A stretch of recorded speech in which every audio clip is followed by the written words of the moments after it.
Hello and welcome back to the Follow Your Spark podcast. I am already giddy with excitement thinking about this conversation that I'm about to have and that we're about to share. And I am so excited for you to meet this incredible human, Corinne Becker, who is across the virtual screen from me. So before I tell you who she is in the world, I want to tell you how we met. It definitely felt like divine guidance, divine intervention. And, we have so many beautiful things in common. I've had the pleasure of working with this incredible human as a one-on-one coaching client for the past 8 months now. And from the very first moment I saw you in our first call, and even when I was looking at your Instagram before that, you emanate this incredible energy of passion, of joy, of creativity, of kindness. Like the love that comes out of you is so palpable, and it's truly a gift to be in your presence. What inspires me most about you is that you are committed to live a life of no regrets, and you're willing to take the harder road, a more challenging path, knowing that it's what is true and in alignment for you. Your commitment and dedication to living that way, like I said, is so inspiring, and I cannot wait to hear and share more of your story. So thank you. And who this incredible woman is in the world, Corinne is a skilled massage therapist, energy worker, Kero shaman, and she has a deep passion for healing and transformation. Her journey began with personal healing through massage, which led her to study various modalities of energetic healing, physical healing, touch. She specializes in deep tissue, sports therapy, and shamanic healing, and she always meets her clients exactly where they are, supporting them in renewing their body and their spirit. She's a mother of 2. She's an incredible artist, and she has lived across the US, and she's always embracing nature, exploring and connecting in all kinds of ways. And she is so passionate about assisting others in their healing journey. And I cannot wait to hear more about your journey. So thank you so much for joining me today. Thank you for having me. The first question I love to ask is, when you hear that phrase, to follow your spark, what, if anything, does that mean to you? Honestly, I think the root core of it is being truthful to yourself. We're always told by our parents or our grandparents, our teachers, you do this, and then you do this, and then you do this, right? You go to school, you go to high school, you get married, blah, blah, blah. And at some point, not everybody, but a lot of us wake up and go, what the hell happened? This was not what I had planned out. This was not what I wanted it to be. And so I think following your spark is being able to differentiate what part of that path is true for you and what part isn't, and making the choice.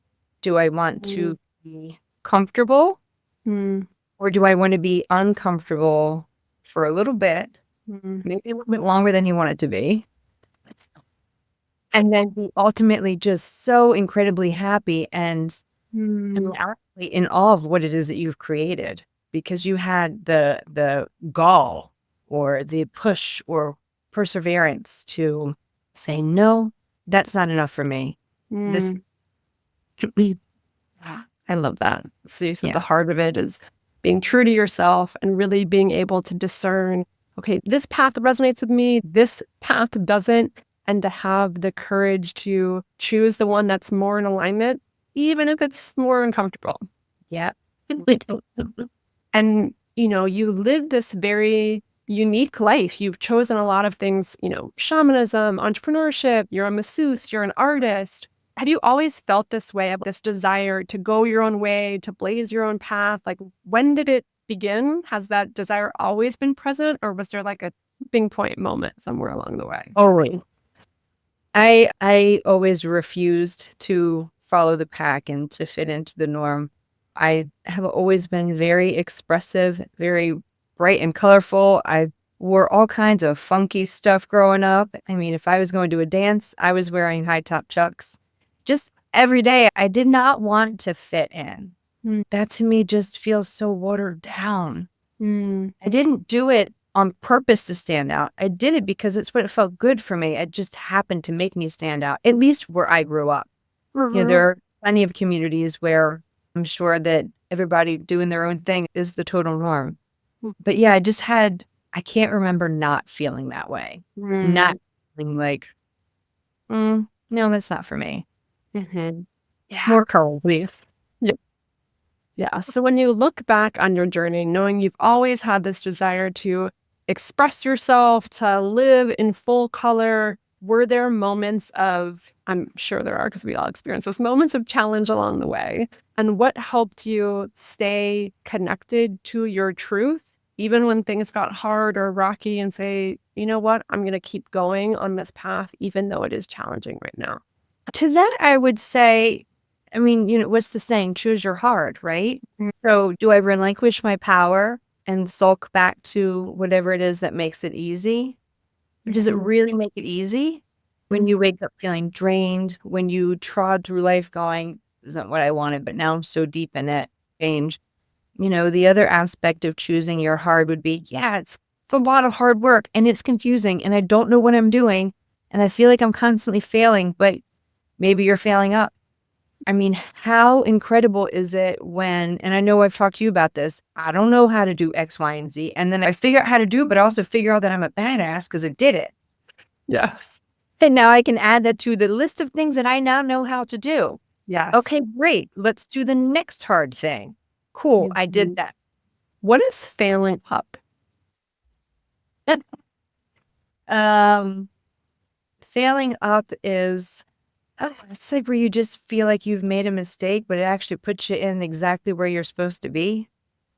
And I think a lot of people can relate to that. Yeah. So many. We always think like we're messing it up. We made the wrong choice. I mean, that's like a national anthem for me. I made the wrong choice.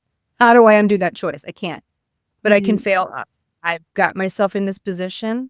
Now what do I do? Can I make this work for me? How can I make this better?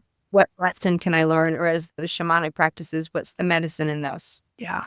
I love that description of failing up. And what I hear is the components or threads of that, like you said, is being able to overcome obstacles and overcome challenges, have resilience in the face of those things, and then to be able to look for the learnings, look for the medicine, look for the gifts, and know that if we choose to search in that way, we will find something that can support us moving forward. And like I said, yeah, for sure. I know so many people who look at things as a failure and get stuck in negativity or shame or judgment for themselves. What helps you not sink into that place and stay in the energy of failing up and using obstacles or quote unquote failures as medicine?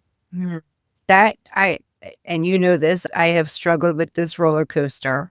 I let myself have the pity party because I really feel like if you don't, you're ignoring something that's really deeply hurt you or upset you and impacted you ultimately.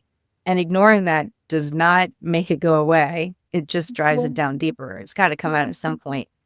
So I have the pity party, and maybe it's a day, maybe it's an afternoon, maybe it's the weekend. And then I look at what the other option would have been. I'm going through my second divorce. That feels pretty awful. I made two major mistakes, right? So my choice is to sit there and wallow in it, or my choice is to say, okay, you figured out that this wasn't healthy for you. This wasn't a safe space to be in. It sucks now. You're figuring things out. But every day you are feeling better. You're working harder. You're so proud of yourself.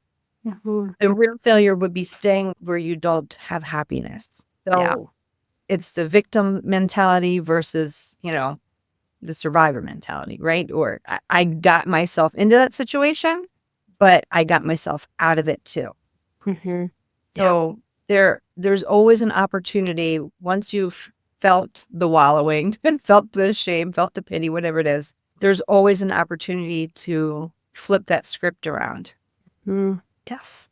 Yeah. So I'm here. Number one, give yourself space to actually feel your feelings. Don't try to stuff it down or pretend that you're not feeling disappointed, you're not feeling sad, you're not feeling frustrated, whatever it is. Give yourself the space. Doesn't have to last forever, but if you need to have that pity party and feel it, that's okay. And then to be able to look at the story you're telling about yourself. Is the story disempowering of, oh my gosh, I failed again, all of these things, that a story that you could tell versus the story that you just began to tell of, look what I've learned. Look how strong I was to make a change out of a situation that was no longer in alignment for me and begin to practice a story that lifts you up and makes you feel better and makes you feel more empowered. So it sounds like that those are ways that I've helped you fail up instead of fail down if there was a failing down. Yeah. Beautiful. And I know one thing that you've talked about, we've talked about is loving yourself, loving your magic. What does that mean to love your unique magic in the world? Like, how did you come to a deeper sense of self-love? And for anyone out there who might be listening and struggling with that right now, what would you want to tell them? I mean, each of us is a gift. We're all a gift. We all have something to contribute and to give to the world, to give to those around us. We're all deserving of love. And self-love should be at the pinnacle of that. It really should be. And I think society tells us it's not true. If you don't look a certain way, if you don't act a certain way, if you don't make a certain amount of money, what a waste of life to go through your lifetime believing that you don't deserve to love yourself. And it makes it really hard to accept love from other people. We all have a reason to be here, and they're all just as valid, just as important as everyone else's. 1,000%. Yeah. And that reminder of anything that we're seeking externally, if we can't give ourselves that first, like you said, it's going to be very hard to receive that love if you're not willing to love yourself and let go of needing to prove it with a job or with money or with any other type of external circumstance. And I'm curious too, I know you have, your deep spiritual practice, your art practice, your massage practice. What has helped you over the years develop this stronger, increased self-love? Any of these modalities have made a difference, or what stands out most to you? I think my shamanic practice the most, more than anything else. There's a great understanding when people come to get on the table for massage work and for energetic work. There's a lot of times that people see this as a luxury, and then they start to understand it's not. It's a necessity. But the shamanic work, there is so much deep introspection and understanding that, we're able to take our experiences, the ones that we don't like so much, and the feelings that come with that, right? I struggled so much with guilt and shame, and working through different practices in my shamanic work, you really start to have respect for yourself and others around you. It's the practice of reciprocity. Also, it allows you so much grace in your heart, self-grace and external grace. You have more patience with yourself and the people around you. And I really don't think the last 5-6 years I would have come out on the back end the way that I did if I didn't have this knowledge and this practice and this understanding. Really is one where we learn to step out of the ego, because it really does serve us. Yeah. Yeah. And for anyone listening to this, maybe they're familiar with the word shamanism, maybe not. Either way, I'm curious, what helped lead you to this path? Because it's a unique path that you chose, and not to say it's for everyone. So what I'm curious if you could talk about for people out there listening who are like, wow, I would like to find what that is for me, whether it's anything similar or completely different. What helped you find this path that you're now walking that could maybe inspire or support someone else on their journey who wants to develop some kind of spiritual connection or find something for themselves that can make a difference in that way? I ask for it. Every morning before my feet hit the floor, I ask the angels, my guides, the archangels, I ask them to please clear a path for me. Any obstacles that I don't need, please take them away. And please have the path that is of the highest and best for myself and those around me to just be so brightly illuminated that I can't miss it. And that doesn't mean that path is going to be easy, but the highest and best is going to benefit myself, benefit those around me, teach me more. So I think I asked for it. I do find that happens a lot. I really want to learn and understand about XYZ. And then, 24 hours later, oh, here's that class you were asking for. Now go do it.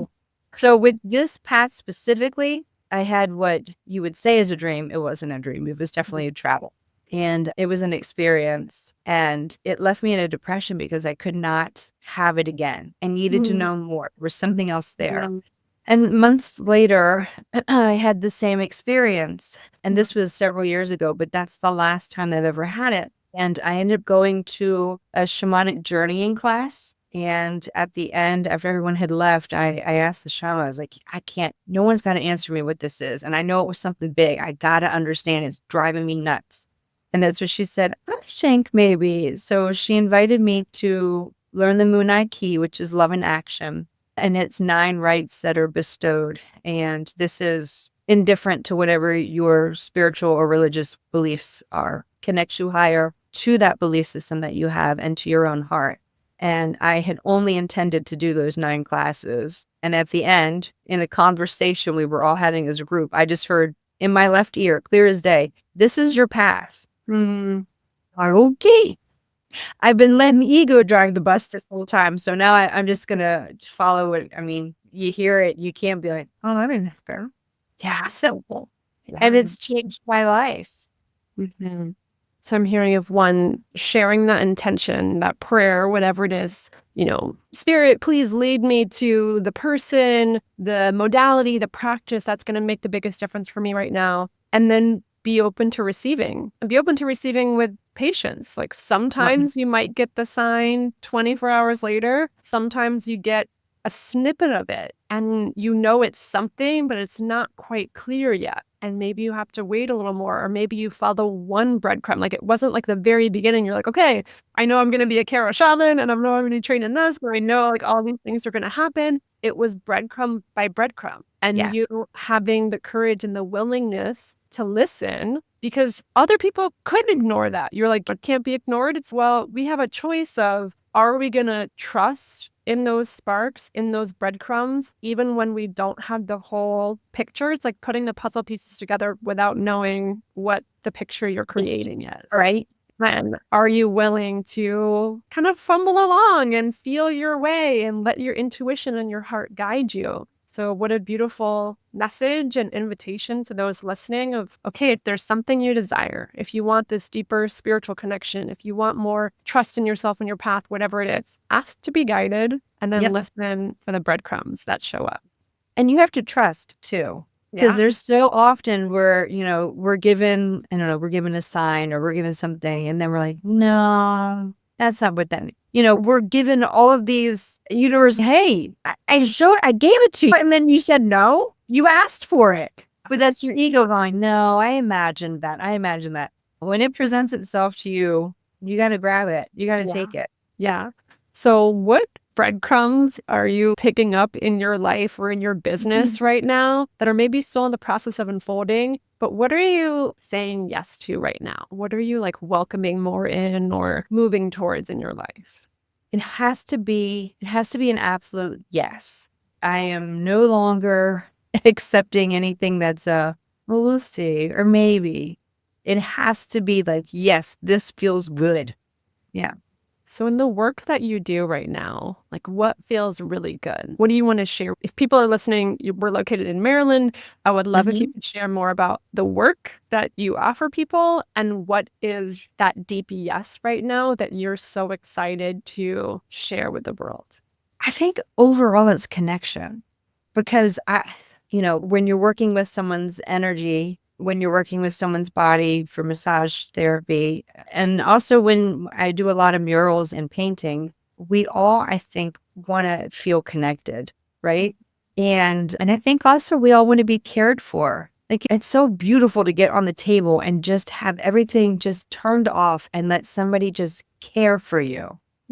To see what's going on in your body, what you're holding, whether it's energetically or physically. And I'm not healing you. I am a facilitator for you to heal yourself.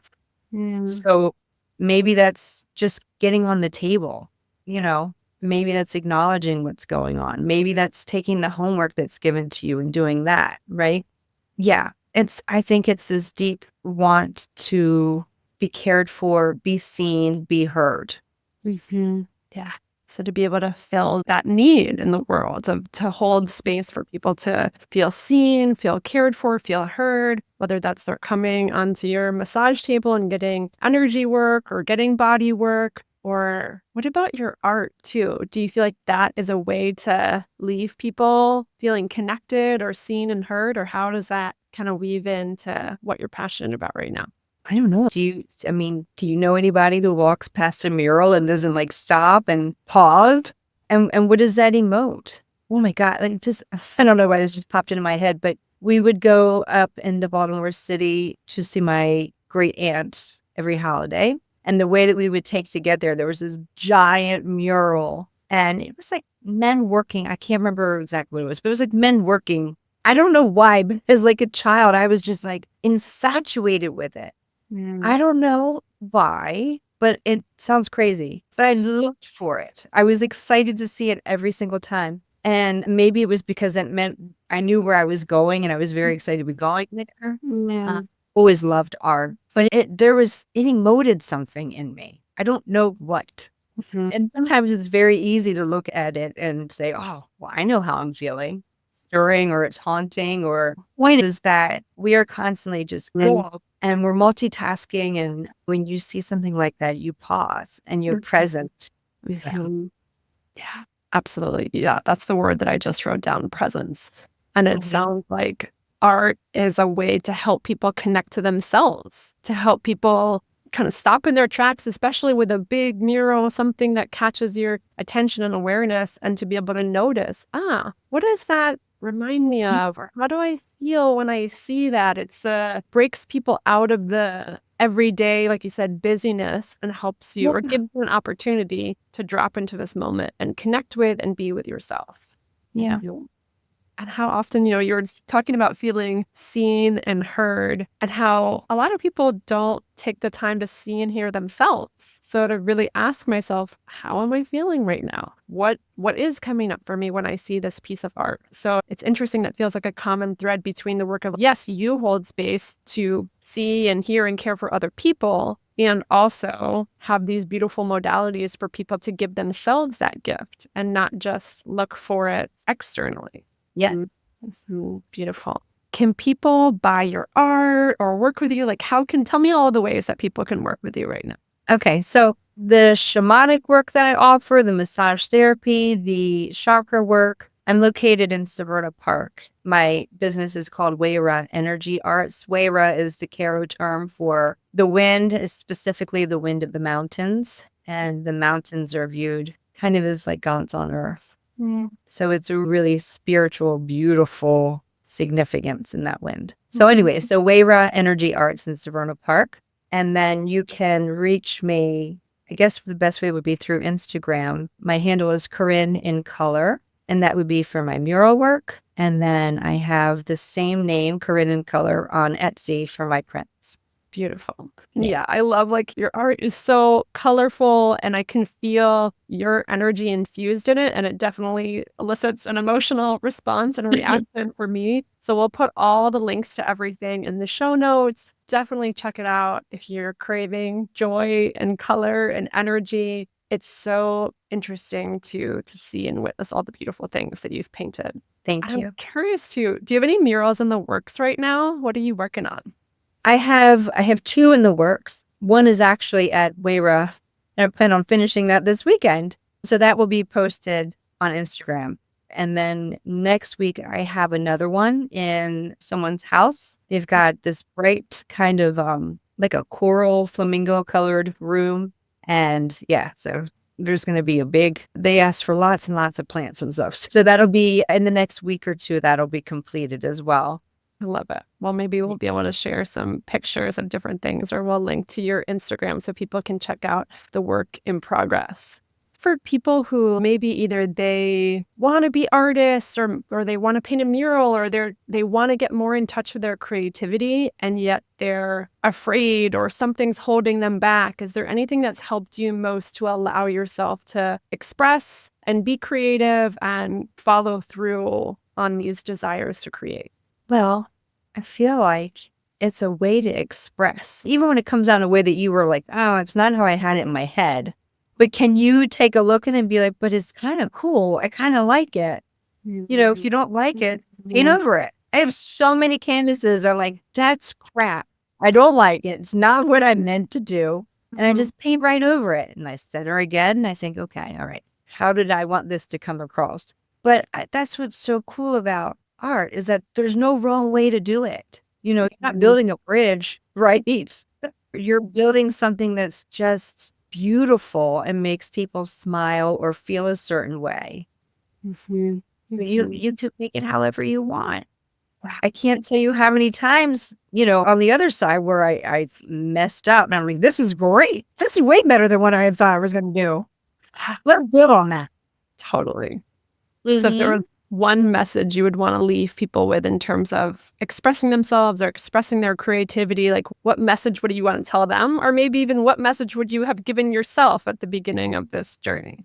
And it's so subjective that one person might think it's the worst thing they've ever seen, but there might be 3 other people who are like, it's amazing. Can I have it for my house? It's completely subjective. We constantly want approval. Does my outfit look okay? Does my front yard look nice? Do you like the art that I made? Who cares? Do you like it?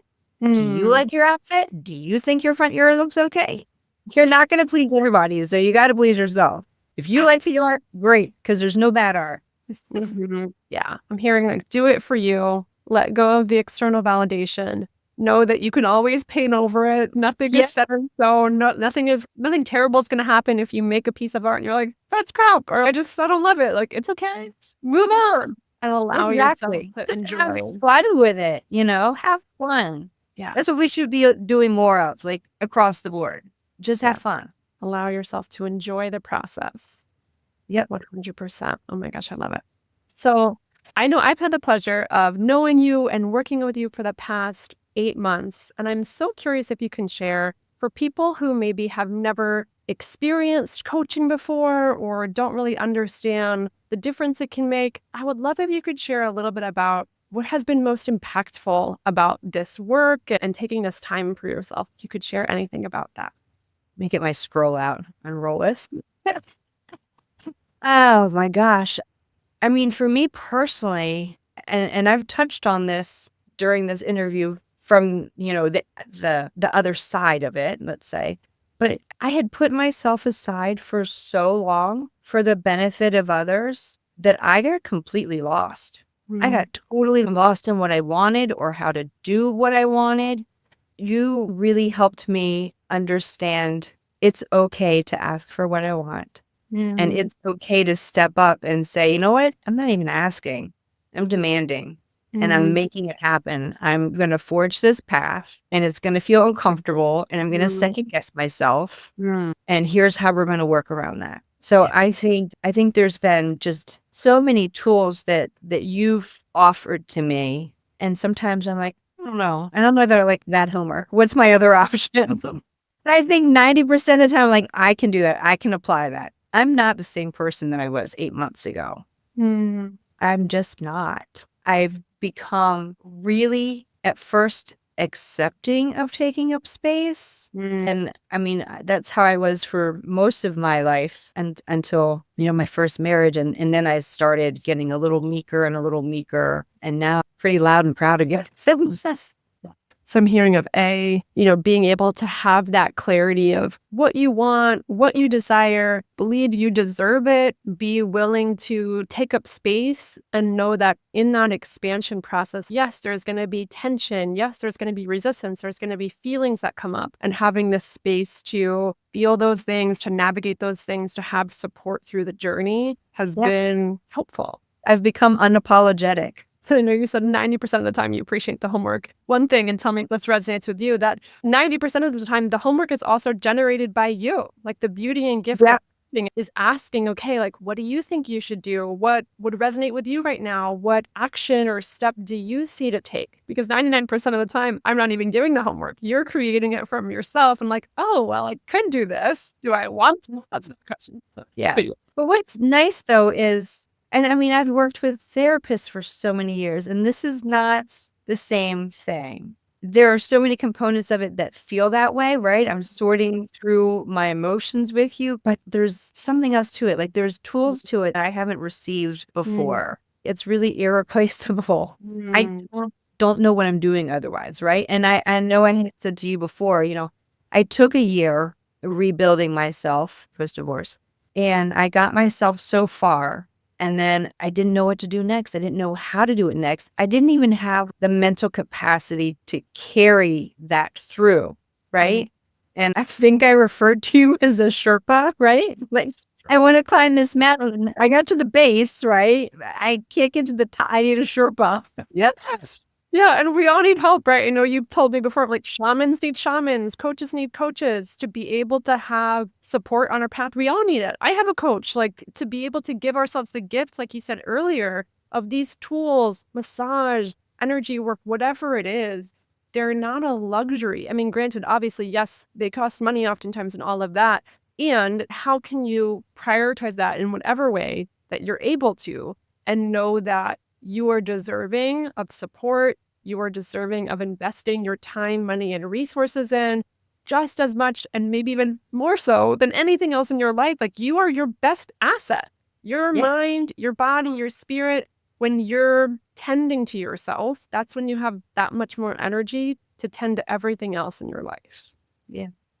So I always pull cards before coaching sessions, before podcasts. Are you open to me sharing what they are here? I would love to hear if they resonate. So one of them says, ready. I am ready for everything that is ready for me. I am waiting patiently and I feel at ease. I value the stability that perfect timing provides. I am resisting the urge to force blank to happen before it's ready. Instead, I am focusing my attention on things that are ready for me. Does that resonate? Oh, yeah. Anything particular come up? That's not using, our ego is like a toddler having a tantrum, right? I want it now. Yeah, we all want it now. That doesn't mean that's what's going to, mentally, we all want it now, but we don't all have the capacity to receive now. So the other one says, boundaries. I am open to people and experiences that help me feel happy and healthy. I deserve peace, understanding, and to feel comfortable in my environment.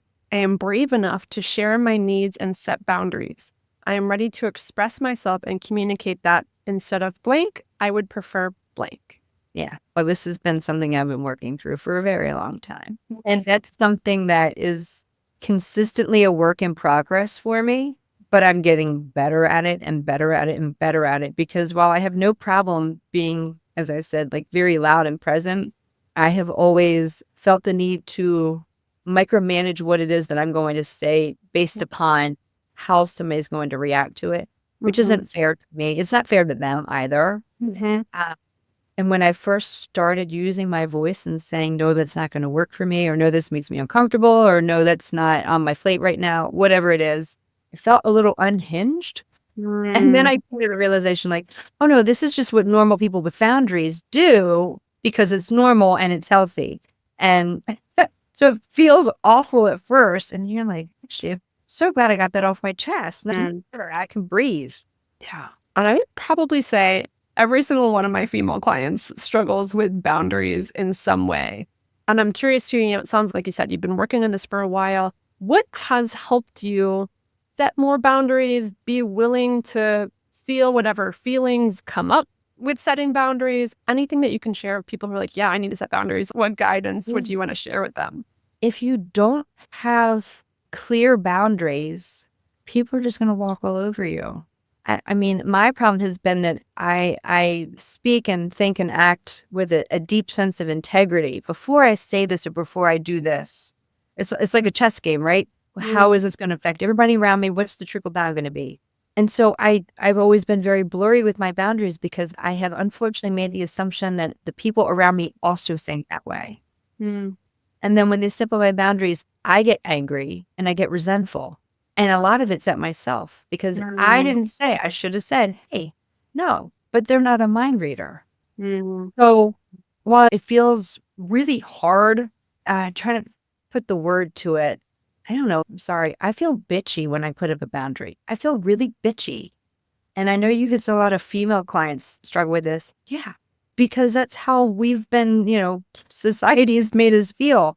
If a man does the same thing, he's not bitchy. He just knows what he wants. And he's a strong individual, right?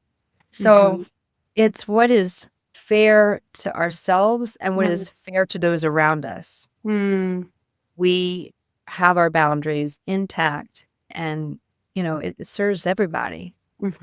So it sounds like changing the context and the story around what does it mean to set boundaries. Like, I'm not a terrible person because I set boundaries. I'm actually honoring myself. I'm creating clarity with the people around me. And I deserve to prioritize my own needs. And you are holding yourself to a high standard. And instead of assuming other people are going to hold themselves to the same standard, knowing that the only person you can control is yourself. And it's like, well, I have the power to ask for what I want and need. I have the power to say yes and no. I can't expect it from someone else and then get mad at them for not honoring a boundary I didn't ask them to honor. Right. Exactly. Sorry, it was a really long-winded answer, but I think it's because I work so much on building and keeping that intact. I think it's a multifaceted thing to work through and to continue to hold. Absolutely. Like you said, there's different layers to it. There's, okay, what were we conditioned to believe, especially as women? What are pre-programmed, belief systems? That's for sure a part of it. And being able to recognize that and remove them from the default programming. It's like the tape that's just playing in your brain is step one. Be aware of this is the tape that's playing. And then ask yourself, wait a second, do I want to believe that tape? Is that tape serving me? And if not, taping over it. I'm like thinking about a VHS, like you can like tape over it for those who had VHS. I did that to my brother's favorite movie as a kid. He loved the Ewoks and I hated it so much. And so I just taped over it one time. So you get to choose. Right, exactly. But the thing is think about the verbiage even when you do start setting your boundaries. Because I know a lot of people do this. I'm one of them and I'm not doing it any longer. But how many times have you said to yourself, like, okay, I'm going to tell them no to this. And when you go to say no, you start with I'm sorry, but. No, you're not sorry. You shouldn't be sorry. You have nothing to be sorry for. You just say, this isn't going to work for me. This isn't what I want. This doesn't make me feel comfortable, whatever it is. There shouldn't be an I'm sorry. And I recognize that we do that all to soften the blow and so that we don't seem like we're being bitchy or rude. No, stop it. Stop apologizing for your need. Stop apologizing for your wants and your boundaries. They are valid on their own. Tell me if this resonates. What comes up for me that I have found so helpful to me in my own journey with boundaries is the more willing I am to feel my own feelings, the more I am able to navigate that. Because oftentimes, people are afraid of disappointing. They think they're afraid of disappointing people. And really, they're afraid of feeling whatever they're going to feel in their body in the face of someone else's disappointment.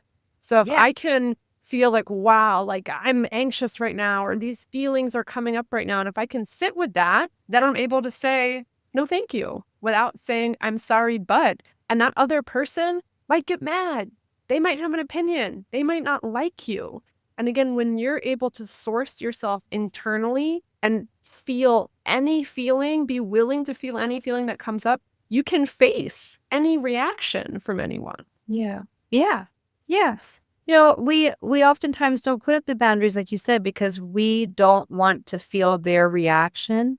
But at the end of the day, would you guilt? Anytime I had my boundaries and I said something, I immediately felt so guilty for upsetting them. And the place I did this the most was in relationships. No, you really hurt me. You cannot treat me that way, right? And then their reaction is not going to be great. And I feel guilty. I shouldn't have rocked the ship. I should have just left it alone. But then I end up feeling awful for so long. And because I didn't put up a boundary, that person does it again. Yeah. You're going to feel not great one way or the other. Which one's more tolerable? Yeah, choose your hard, right? Yes. Yeah. But one way of hard is that it's going to keep repeating itself. It's probably going to get worse, right? Maybe. And that's not just relationships. That's in jobs that we take and, how we are with our neighbors and our communities. Yeah. Or you can choose the hard where you might feel uncomfortable for 5 minutes, 10 minutes, an hour. And then you get to actually live a life that's in alignment and you're saying yes to what you want to say yes to and no to what you want to say no to. Yes, if you don't like my boundary, then that's on you. Yeah. And, not everybody is for everybody, right? And what do they say about people who are angry about your boundaries? Are the ones who really need the boundaries, right? And ultimately, we are not responsible for other people's emotions. So if they don't like it, and this is something that, I think different people can, I'll just say it, is that whenever I've been in a relationship and someone's, oh, I'm sorry for making you feel X way. I'm like, you didn't make me feel any way. You can't make me feel any way. My emotions come from me. So if I'm angry right now, if I'm sad right now, those are my emotions. And that's not to say I can't set a boundary. If a behavior happens that I don't like or I'm not aligned with, that's my choice too. But we don't have to blame other people for our emotions. Yes, we can be present to them and know that we are sourcing our own love. We are sourcing our own anger. Those come from inside of us. And then we have a choice of how we want to set boundaries, take action, the relationships we want to say yes to and no to. But again, ultimately, everyone's responsible for their own emotional state. Yeah. So we've talked about so many things in this conversation today. I'm curious if there was one biggest overarching message that you would love people to walk away with, or you would love to really land with people. What would that be? How do I want to put it? Think that you should, without abandon, follow your yes. Without apologizing. And when you have spouses or you have kids, I mean, there are parameters that is very easy to say, well, I can't do it because, and you really not? Or is it just going to take a little extra maneuvering? Or is it just going to take a little extra time? If you want it, if it's been, put in your heart, there's a reason why. Maybe you just don't get to do it now. But you got to do something towards it, right? My thought has always been, I don't want to be 85 and realizing I didn't do what I meant to do. I didn't do what I wanted to do. I didn't live the life that I wanted to live. Yeah. That's always been my driving force.